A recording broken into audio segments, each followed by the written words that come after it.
Now he was standing one day by the lake of Gennesaret, with the crowd pressing about him, listening to the word of God, when he caught sight of 2 boats close to the bank.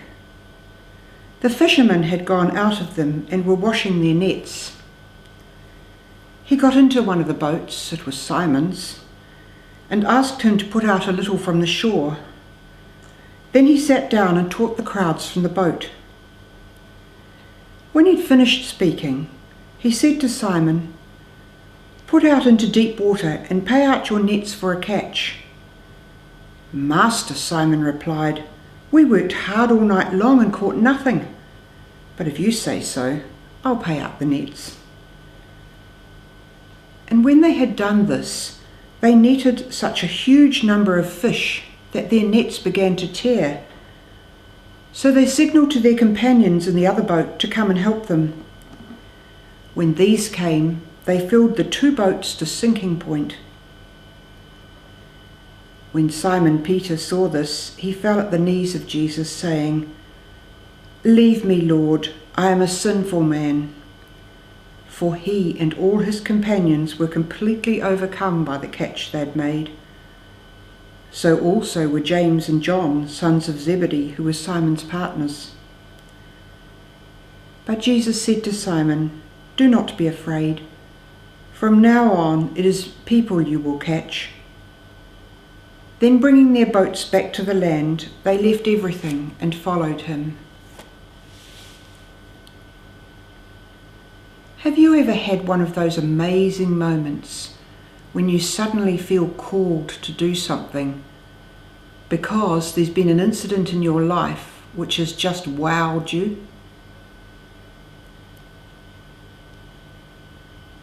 Sometimes these incidents happen and we have the capacity to reflect on them and action follows.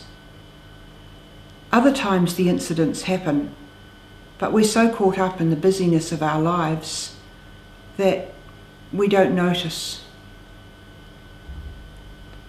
Lent is about to start now, so it'd be really great if each of us during this Lenten season could make it a choice that at the end of every day for say 2 to 3 minutes at night, we reflect on an amazing incident in our day.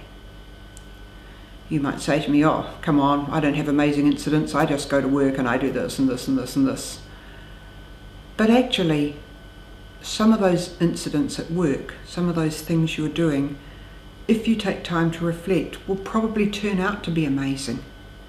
Maybe it's the person who's never smiled at you before, who suddenly stops at your desk and says, "Hi, how are things going?" Maybe it's the person who let you into the thick lane of cars when you were trying to get in because you were running late.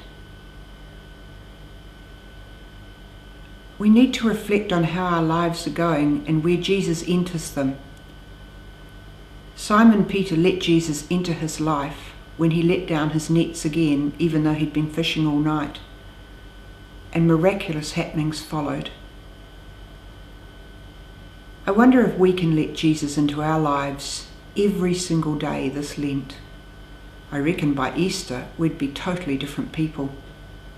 Let's give it a go, eh?